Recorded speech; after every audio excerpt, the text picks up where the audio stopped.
네, 배공개 시사 1번지 2부 시작합니다. 1번지에서 만난 사람, 오늘 또 젊은 정치인 한 분 모셨습니다. 민주당 선대위에서 청년 선대위 인재 영입 현장을 맡고 있는 이동학 최고위원 모셨습니다. 어서 오십시오. 네, 반갑습니다. 안녕하세요. 제가 1부에서도 장경태, 천하람 두 젊은 분 뵙고 또 2부에서도 젊은 이동학 최고위원 뵈니까 오늘 아주 기분이 좋습니다. 아이고, 네. 예, 들으시는 분들께도 희망을 좀 많이 드려야 될 텐데요. 네. 젊은 분 만나면 네. 제가 막 힘이 막 생깁니다. 아이고, 고맙습니다. 우리 친구들도 이렇게 교수하는 친구들 보면 학교에서 이렇게 학생들과 호흡하는 것만으로도 아주 젊어지는 것 같다고 그러더라고요. 네. 그러니까 교류하는 게 좋을 것 같습니다. 네. 우리 이동학 최고위원은 지금 나이가 어떻게 됩니까? 올해 40이고요. 예. 네. 만 39세입니다. 뭐 사실 뭐 네. 청년이죠. 네. 청년인데 정치를 어떻게 시작하게 되셨나요? 정치는 제가 처음에 인식을 하게 된 건 고등학교 3학년 때 두발자유라를 하면서 인식을 하게 됐습니다. 정치가 좋은 결정을 하면 사회를 굉장히 좋은 방향으로 끌고 갈 수 있겠구나. 예. 두발자유라고 과정에서 제가 느끼게 됐고요. 실제로 이제 입당을 하게 된 건 군대 갔다 와서 아르바이트 돈을 벌어야 되는 상황이었는데 아르바이트 첫 번째 전역하자마자 갔던 아르바이트 자리가 전당대회장에서 의자를 나르는 아르바이트였습니다. 그래서 전당대회장인지도 모르고 의자만 나르면 되는 줄 알고 갔는데 갔다가 정치인들의 연설을 들으면서 와, 가슴이 막 뛰더라고요. 세상을 변화시킬 수 있겠구나. 네, 그래서 그 자리에서 입당 원서를 쓰고 입당을 하게 됐습니다. 그러셨어요. 네. 그러면 정치인의 피가 원래 좀 몸에 있다고 봐야 될까요? 글쎄요. 하여튼 사회를 좋은 방향으로 바꿔가야 되겠다 그렇게 생각을 하면서 살아오긴 했습니다. 집안에 네. 정치하신 분이 계셨나요? 아니요. 그렇지는 않습니다. 네. 두발 자유화로 의식의 어떤 그 변화 또 자각, 각성 이런 게 있으셨다고 하면 그때 무슨 행동을 하셨나요? 예, 그때 당시에 저는 이제 그 학생회장이었는데요. 고등학교 때? 예, 고등학교 때. 근데 이제 저는 머리를 당연히 학교 룰을 어기면 선생님들이 바리깡 들고 와서 깎이는 게 너무 당연하다고 생각한 정도의 학생이었습니다. 예, 예. 근데 학생회장이 되고 나서 다른 이제 학생들이 왜 학생들이 머리를 깎이는 게 너무 당연하다고 생각하냐라고 저한테 의문을 제기하더라고요. 그래서 예. 그 질문이 어느 날 제가 제 뒤통수에 그냥 머리를 땅 하고 치는 질문이었기 때문에 집에 가서 곰곰이 생각해 보니까 그러네. 내 머리를 왜 선생님들이 그냥 자기네들의 룰에 의해서 이걸 깎지? 그렇게 생각을 하다가 이거는 잘못됐다라는 생각을 그때 하게 됐고요. 그래서 옆에 학생회장들도 꼬시고 그래가지고 우리가 이거는 바꿔야 된다. 예. 이렇게 해가지고 실제로 그때 굉장히 막 일간지에 매일 보도될 때였습니다. 두발자유라 운동이요. 네, 그게 2000년도였는데요. 네. 열심히 그 활동을 했습니다. 사실은 그때가 이동학 정치의 시작일 수도 있는 거죠. 어쩌면 뭐 사회 변화를 위해서 뛰어든 예. 상징적인 해라고 볼 수 있겠네요. 네. 저희 고등학교 다닐 때도 이제 바리깡이 있었는데 그렇죠. 선생님이 이렇게 돌아다니면서 잣대로 이렇게 재서 얼마 지나면 이렇게 바리깡으로 밀잖아요. 맞습니다. 네. 한 학생이 반발하면서 그 바리깡을 뺏어서 선생님 머리를 밀어버렸어요. 그 다음날 퇴학당했어요. 아이고, 네. 그때는 뭐 진짜 스승의 그림자도 밟지 말라는 그 시절 아니었을까요? 근데 지금 생각해보면 잘못했지만 퇴학은 좀 심했던 것 같아요. 그렇죠. 네. 교육을 포기한 거잖아요. 맞아요. 네. 토론할 수도 있고 얼마든지 자기 뭐 징계할 수 있죠. 징계 받아야죠. 잘못한 거니까. 그런데 뭐 정학도 있고 그렇게 하면서 좀 계속 가르쳐야 되는데 그렇죠. 퇴학이라고 하는 것은 너 이제 안 가르쳐. 네. 포기를 한 거니까 그렇죠. 그 부분은 학교가 조금 성급했던 것 예, 같아요. 그 학교가 일방적으로 룰을 정했고 그것을 따르지 않으면 넌 튕겨져 나갈 수밖에 없도록 만들었던 이를테면 독재 시대를 거쳐오면서의 이 기풍이 학교까지 이제 머물러 있었던 거죠. 최근까지도 사실은 그런 논쟁이 정치권에서 일어나고 있고 18세 참정권, 그러니까 19세에서 18세로 투표권을 늘리는 문제도 정치권에서 교실에 정치가 들어가면 안 된다. 이 얘기는 토론을 통해서 합의하고 협력해내고 이러한 것이 아니라 정치를 서로 싸우는 것으로만 인식하는 정치권의 한계를 보여준 것이라고 생각하거든요. 그래서 지금 다시 이제 18세들도 투표하니까 출마까지 할 수 있도록 하자라고 하는 것을 이제는 시대가 지나서 여야가 이제 합의를 했고 이제 조만간 법안까지도 통과될 것으로 이제 알고 있습니다. 그래서 그것까지 된다면 진짜 학교에서 이 청소년들도 충분히 자신의 정견들을 얘기하고 토론할 수 있는 환경이 만들어지지 않을까 싶습니다.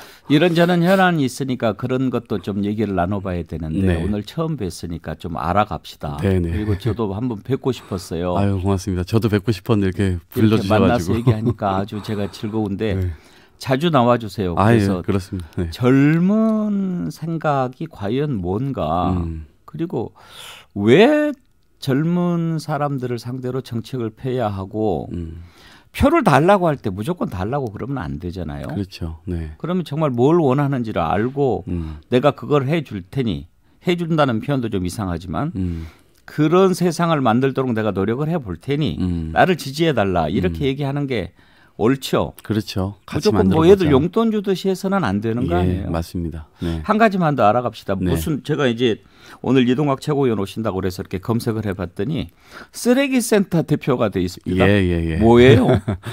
제가 사실은 2017년도 대통령 선거가 끝나고요. 저는 사실 우리 사회가 직면해 있는 문제가 초고령화 문제가 너무 심각한데 청년 세대가 정치를 하려 한다면 이 사회적 구조의 문제와 정면으로 맞서야 된다고 생각했어요. 그래서 이 문제가 전 세계에서 가장 빠른 속도로 진행이 되고 있는데 다른 나라가 어떻게 하고 있는지 궁금해가지고 2년 반 동안 세계 유랑을 합니다. 지구를 한 바퀴 돕니다. 멋있어. 네, 근데 뭐 이렇게 풍족했던 여행은 아니었고요. 이렇게 풍족하면 안 멋있죠. 신세를 많이 지면서 현지인들한테 재워달라 그러고 밥 달라 그러면서 지구를 한 바퀴 돌았는데 그 과정에서 제가 초고령화를 보려고 했는데 그 문제도 물론 탐구를 했지만 실제적으로 제가 봤던 또 여러 가지 장면들이 있는데 그것이 쓰레기 문제였습니다. 지구촌 전체에서 너무나 심각하게 이 쓰레기 문제가 진행이 되고 있었고요. 많은 선진국들이 돈이 있고 기술이 있음에도 불구하고 자신의 나라에서 이것들을 처리하지 못해서 개발도상 국가로 보내는 겁니다. 쓰레기를. 그러면 쓰레기가 이동된 그 개발도상 국가에서는 처리가 제대로 되느냐? 당연히 안 됩니다. 그러니까 결국 그 쓰레기들이 바다로 버려지게 되죠. 그러면 지구 전체가 지금 쓰레기로 뒤덮여갈 수도 있겠다라는 우려가 들었던 겁니다. 그래서 다녀오자마자 제가 책 제목도 쓰레기 책이라는 제목의 책을 쓰고요. 책을 썼을 것 같은데. 이거를 쓰레기 책 이름이 제목이 쓰레기 책. 그래서 쓰고 이걸 알리다가 그냥 말과 이걸로 글로만 알려서는 안 되겠다. 행동하자 해갖고 시민들을 모아서 함께 행동하기 위한 프로젝트를 위한 이 센터를 만들게 됐죠. 그러면은 지금 쓰레기 처리를 위해서 구체적으로 어떤 일을 하고 계신가요? 이를테면 지자체와 함께 쓰레기 처리를 어떻게 효율적으로 할 수 있는가에 대한 연구도 하고요. 그다음에 시민들을 대상으로 한 환경 교육 프로그램들을 제공해서 열심히 이제 강연 활동도 하고 있고요. 그래서 기업들과 토론회 같은 걸 열어서 애초에 기업에서 물건을 만들거나 할 때 쓰레기를 덜 배출시킨 방안은 뭐냐. 그래서 한국에서 이런 모델을 좀 만들고 저의 꿈은 개발도상 국가의 쓰레기 센터를 많이 세워서 실제로 지구 전체에서의 이 쓰레기 문제를 일정 부분 좀 해소하면서 지구 환경을 좀 더 지키기 위한 그런 비전을 갖고 있습니다. 그래요. 주변에 쓰레기부터 치우는 게 사실은 환경 활동이죠. 단순한 차라유람이 아니고 문제의식을 갖고 세계를 돌아다니신 것 같은데 그런 뜻을 같이 하는 분들도 분명히 있겠죠. 그렇습니다. 만나기도 하셨나요? 네, 많이 만났습니다. 전 세계를 돌아다니면서 고군분투하는 현장도 제가 찾아가서 인터뷰도 하고요. 실제 툰베리도 만나러 갔는데 만나러 갔었는데 그때 스위스에서 다보스 포럼이 열리고 있을 때였고 다보스 포럼에 초청되어서 그때는 이 스웨덴에 갔을 때는 툰베리가 없었어. 그래가지고 툰베리와 함께 그 시위를 금요일마다 이제 스트라이크 시위를 하는 시민들이 있는데요. 그 시민들과 시민들이 들고 있는 툰베리 사진과 함께 사진을 찍고 왔습니다. 툰베리하고 지금 소통은 하시나요? 제가 직접 소통은 하지 않고요. 저희 이제 후배 그룹들이 있습니다. 그런 것들을 또 하고 있는 청년 이 MZ 세대들이 있는데 거기 친구들이 또 소통도 하고 있습니다. 네. 연락하세요. 반가워할 것 같은데. 예. 직접 가서 만났으면 좋겠는데 지금 또 코로나19라 네, 그렇습니다. 최고위원은 어떻게 되신 거예요?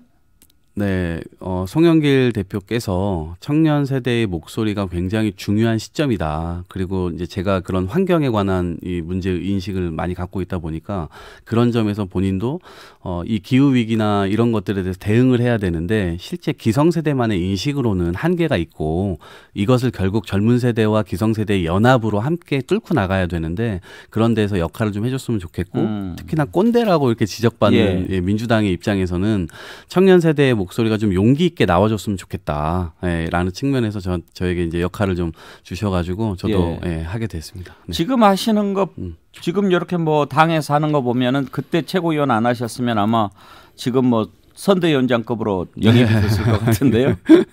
알겠습니다. 예, 이동학 민주당 최고위원 지금 선대위 청년 공동본부장 맡고 있는데요. 1번지에서 만나고 있습니다. 잠깐 전하는 말씀 듣고 이어가죠. 네, 백운계 시사 1번지 이동학 민주당 최고위원 만나고 있습니다. 제가 아까 선대위 청년 공동본부장 이렇게 소개를 했는데 직책이 좀 달라졌다면서요? 네. 뭘로 바뀌신 거예요? 아, 그 다이나마이트 청년 선대위의 인사 영입 단장. 아, 네. 다이나마이트 청년 선대위. 예. 이름을 누가 지은 겁니까? 이름은요. 저희가 이제 MG 의원들 2030 의원들이 같이 들어와 있는데요. 예. 그중에 이제 환경 문제를 주로 이제 아젠다로 삼고 있는 이소영 의원이 예. 예, 다이너마이트로 하면 어떻겠냐? 무슨 뜻이에요? 빵 터치자? 예, 빵 터치자는 의미도 있고요. 이게 어쨌든 어두운 굴을 뚫고 나갈 때 다이너마이트가 이게 발파를 해야죠. 예, 발파를 하고 그걸 조금씩 전진하는 역할들을 하잖아요. 그러니까 저희 역시도 그렇고요. 지금 어두운 사회에서 지금 조명받지 못했던 곳들 예. 그리고 아주 이 낡은 뭐 폐습이라고 해야 될까요? 여전히 산업 현장에선 청년들이 죽고 있고 어딘가에 가서는 착취당하고 있는 노동의 현실도 있고 예. 이제 이러한 현실들을 우리가 좀 파괴하면서 앞으로 전진시켜 나가는 역할을 하자 선대위에서 그런 그렇게 의미로. 해서 결국은 대선의 노벨상을 우리가 따자. 네, 그렇습니다. 예, 좋은 의미를 또 얹어주셨네요. 그런 뜻도 있겠죠. 네. 인재 영입 단장을 맡고 계시면 네. 청년 인재를 많이 이렇게 영입을 하시는 건가요? 네, 주로 그렇게 하려고 합니다. 지금 네. 혹시 성과가 있습니까? 네, 그저께 저희가 이제 이 인재 영입들을 했는데요. 당 내에서 발탁을 했습니다. 네 분의 분들을 모셨고요. 한 사람은 이제 간호사로서 예. 지금 현재 코로나19 때문에 간호 인력 혹은 보건 의료 인력 예. 자체가 굉장히 고생을 많이 하시고 있는데요. 그런 차원에서의 이 역할들을 좀 필요하지 않을까 싶어서 이제 모셨고요. 또 한 분은 이제 자전거 뭐 리사이클링도 하시고 실제 자전거 인구가 1,500만 명이 넘습니다. 우리나라에. 그런데 그 자전거 인구가 안전하게 그 자전거를 타고 누릴 수 있는 그런 기반이 안 되어 있습니다. 아, 사이클링을 하신다고? 예, 그렇습니다. 리사이클이 입에 붙으셔가지고. 아, 그렇죠. 재활용. 예, 자전거도 다시. 자전거를 재활용. 그렇습니다. 재활용도 사이클을 하고. 리사이클 하신다. 그렇죠. 예. 그 자전거도 타고 그래서 그런 인구들이 실제로 더 이렇게 좋은 환경에서 자전거를 탈 수 있는 환경을 좀 만들어야 되겠다라는 생각도 있고요. 그래서 그것이 또 탄소 중립 사회에서 매우 중요한 교통 수단이기도 하고요. 예. 그런 차원이고 또 한 분은 21살의 대학생이신데 사회복지사를 꿈꿉니다. 그런데 스토리가요.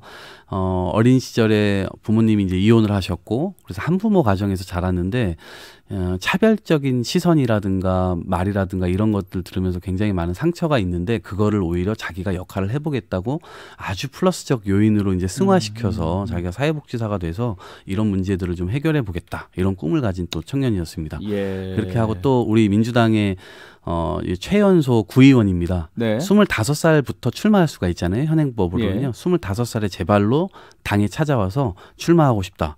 그렇게 해가지고 선거에서 당선돼서 지금 이제 활동하고 있는 최연소 구의원인데요. 앞으로 민주당이 18세까지 넓어지게 되면 실제 더 많은 청년들이 민주당에 녹화할 수 있고 그들에게 기회를 줄 수 있는 정당으로 만들겠다라고 하는 포석을 두고 있습니다.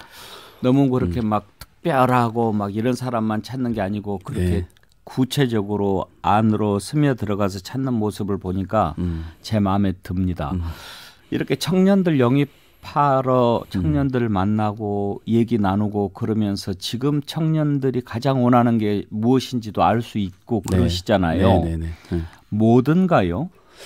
아무래도 자신들의 언로 혹은 기회 이런 것들이 굉장히 한정적으로 작용한다라고 하는 이 느낌을 가지고 있습니다. 그것은 뭐냐면 미래 전망이 좋지 않은 거예요. 어떤 활약을 해도 사회의 어떤 기존에 만들었던 룰과 법 속에서 제약이 당하게 되고요. 그다음에 어떤 것을 도전했을 때 그것이 실패하게 되면 나락으로 떨어지게 되고요.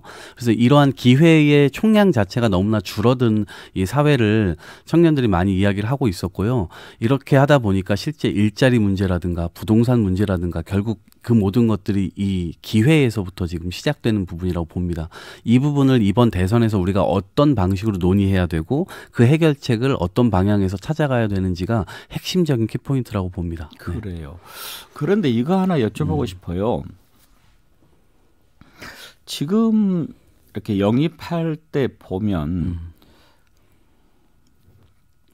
젊은 층이 좀 더 그런 것 같은데 여야를 좀 안 따지는 것 같아요. 그러니까 이번에 김윤희 씨 같은 경우에도 네. 바로 전날까지 국민의힘과 얘기가 됐다는 것 아닙니까? 네네네. 그런데 정작은 이제 민주당에 들어왔고 요즘에 그전에는 이렇게 경계가 좀 더 정확하지 않았습니까? 네네네. 명확하지 않았습니까? 나는 네. 뭐 나는 진보 보수 그랬는데 요즘에는 그런 거 잘 안 따집니까? 아마 김윤희 씨의 경우는 조금 다른 케이스인 것 같아요. 양 당이 다 이렇게 그 구애를 했고, 예. 예, 그 구애에 대한 선택을 민주당으로 한 것으로 이제 보고 있고요. 그 다음에 이제 청년 세대의 경우는 기존의 진보와 보수의 문법 있잖아요. 예. 예를 들면 뭐 보수는 기업 편이고 이쪽은 노동 편이고 뭐 그런 전통적 이 양식 자체가 지금 달라지는 시대이기 때문에요. 애초에 그런 이념 전쟁을 한다거나 누구 편을 먹고 할 수 있는 그런 것이 동의가 잘 안 되는 겁니다. 기업도 필요하고 노동도 필요한 것 아니겠습니까? 그 두 가지가 동시에 이야기가 돼야 되는데 어느 것이 한쪽에 편을 들어서 실제로 다른 한쪽에 어떤 안 좋은 페널티를 주게 되는 방식으로 계속 가게 되면 우리 사회에서 진전이라고 하는 것은 굉장히 어렵다. 그래서 논의가 좀 진전됐으면 좋겠다라는 생각들을 많이 하고 있는데 그것이 이념 대결로 계속해서 치부되니까 그런 것에 대한 반감들이 청년 세대에게 굉장히 많고요. 그래서 실용적으로 판단하고 행동하고 그리고 투표도 그렇게 하는 예. 청년층들의 이 문화라고 해야 될까요? 어떤 인식 이런 것들을 제가 확인할 수 있었던 것 같습니다. 네. 지금 민주당 꼰대짓 그만해 위원회가 있죠. 네. 또 남혐 여혐 둘 다 싫어 위원회. 이 위원회 이름 정말 마음에 들어요. 네. 이건 누가 지은 거예요? 이것도 이제 저희가 논의하다가 네. 이야기 됐는데요. 뭐 조합하는 과정에서 나왔던 것 같습니다. 네. 꼰대짓 그만해 위원회. 네. 참 이런 이름들이 이제 참 젊은 건데요. 네.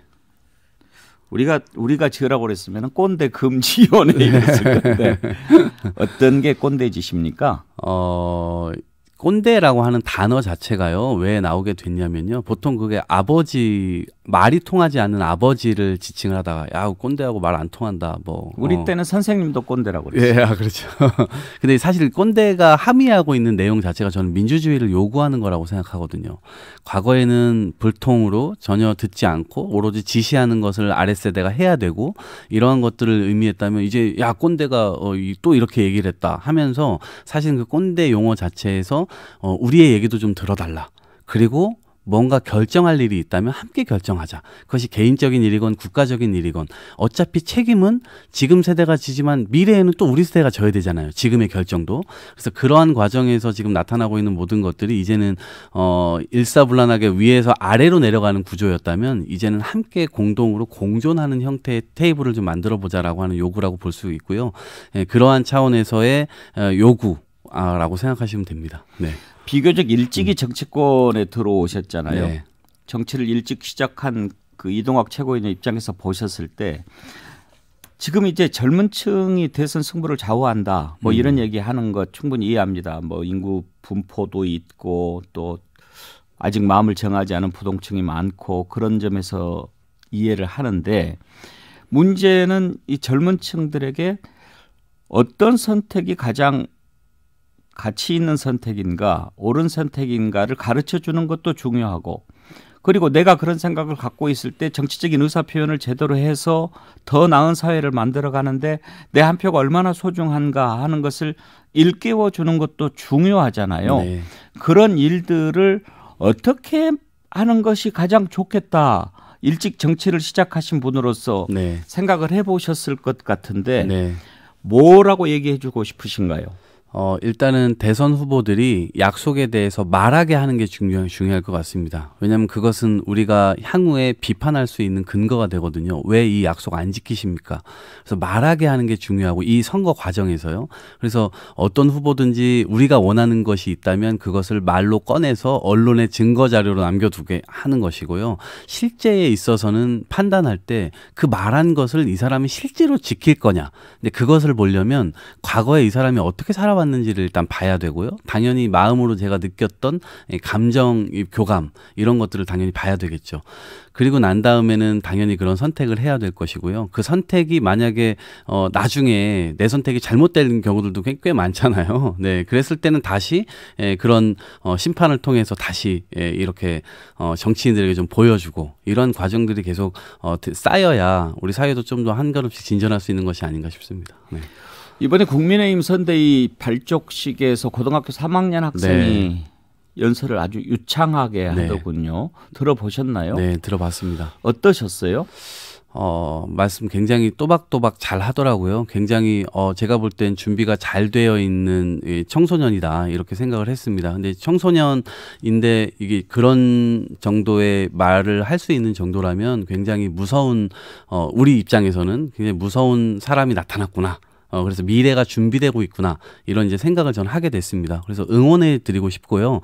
이왕이면 어른들이 이념으로 점철된 싸움, 감정 싸움, 서로 복수하는 게임 이런 게임에 물들지 마시고 실제로 그 세대가 갖고 있는 본인이 생각하고 있는 시대를 본인이 만들기 위해서 그 당에서 역할을 해주셨으면 좋겠어요. 그런 점에서 저도 응원하고 이렇게 같이 그런 방면이라면 얼마든지 협력할 준비가 되어 있다 이렇게 말씀드리고 싶습니다. 그럼에도 불구하고 이준석 대표가 그 학생이 민주당보다 낫다 그 말은 좀 거슬렸죠? 네. 왜냐하면 또 아까 제가 그 이전에 했던 것들을 좀 봐야 된다고 했는데요. 수년 동안 지금 10수년 동안 민주당이 19세에서 18세로 낮추자고 계속해서 주장을 해왔는데 그걸 끊임없이 반대했던 게 국민의힘이에요. 18세로 낮추면 안 된다. 그러다가 이제 마지못해서 이제 18세로 이제 낮추게 됐거든요. 이제 그리고 우리가 이제 출마까지 시키도록 하죠. 아니 투표할 수 있는 판단 능력이 있다면 얼마든지 출마도 할 수 있고 출마해서 당선되건 안 되건 그건 유권자의 판단의 몫이다. 그게 어리다고 판단되면 유권자가 표를 안 줄 것인데 왜 그걸 우리가 그 잣대를 들이대냐 이런 논리로 여태까지 이제 싸워왔고 이제서야 겨우 이제 말을 듣는데 이제서야 18세를 내세워서 뭐 저렇게 한다는 것도 사실은 좀 이해하기 어렵습니다. 그에 앞서서 이재명 네. 후보도 광주에 갔을 때 광주여고 3학년 학생 또 선대위원장 광주 쪽에 선대위원장 맡겼죠. 네. 그 친구도 참 연설 잘합니다. 네. 특히 제가 이제 놀랐던 게 유머까지 쓰더란 말이에요. 네. 오래 살다 보니까 이런 일이 다 있다고 했는데 혹시 만나보셨나요? 아직 만나진 못했는데요. 한번 이제 내려가게 되면 만나보려고 합니다. 예. 네. 그런 거 보면은 이제 변화라는 게 엄청나게 빨리 오고 있는 거죠. 그렇습니다. 오늘도요, 이제 그 18세, 지금 18세부터 해서 광주 선대위는 2030으로 꾸려졌잖아요. 선대위원장들이요. 그래서 어떤 변화가 일어나냐면 광주에서 이제 쓰레기 없는 선거, 쓰레기를 최소화하고 최대한 리사이클링 하는 그런 선거를 한번 해보겠다. 이게 기존 선대위에서는 나올 수가 없는 겁니다. 그런데 지금 청소년들이 어떻게 외치고 있냐면 우리의 미래를 앗아가지 말아달라. 그 얘기를 하는데 그것에 대한 이제 감정이입이 기성세대는 좀 덜 되는 거예요. 왜냐하면 이제 살 날이 사실은 청소년들과 청년들이 훨씬 더 많기 때문에 그런 감수성 갖고 그 요구를 하고 있는 것인데 그것이 직접적으로 피부에 안 와닿는 거죠. 그런데 실제로 그런 기회와 권한을 주니 그런 결정들이 이제 나오게 되는 거죠. 그래서 저는 그 시도가 실제 100% 성공할 수 있다고 생각하지는 않습니다. 그런데 그 시도만으로도 굉장히 좋은 앞으로 탄소 중립 사회라든가 기후 위기라든가 이런 자원순환 사회라든가 이런 걸 할 때 정당이 직접 나서서 조금이라도 노력하는 모습을 국민들에게 보여주고 이런 것들에 대한 이 판단을 국민들과 함께 서로 해나간다면 좀 더 좋은 사회로 진전시킬 수 있지 않을까 생각합니다. 당에서 회의할 때 이동학 최고 말씀하시면 잘 들어줍니까? 네, 제가 뭐 열심히 얘기를 하고 있는데요. 저는 그 무시당한다는 생각은 당연히 안 해봤고요. 열심히 이제 들어주시려고 하고, 근데 이제 제가 얘기하고 뭐 들어준다 이런 개념보다는 저는 최고위원이기 때문에 그냥 저도 결정을 할 수 있는 그 권한이 있어서 함께 결정하고 책임지려고 하고 있습니다. 알겠습니다. 오늘 참 즐거웠고 많이 배웠습니다. 감사합니다. 고맙습니다. 자주 나와주세요. 네, 고맙습니다. 네. 이동학 민주당 최고위원 만나봤습니다. 오늘 함께해 주신 여러분 감사합니다. 내일 오전 11시에 백운계의 시사 1번지 다시 문을 열겠습니다.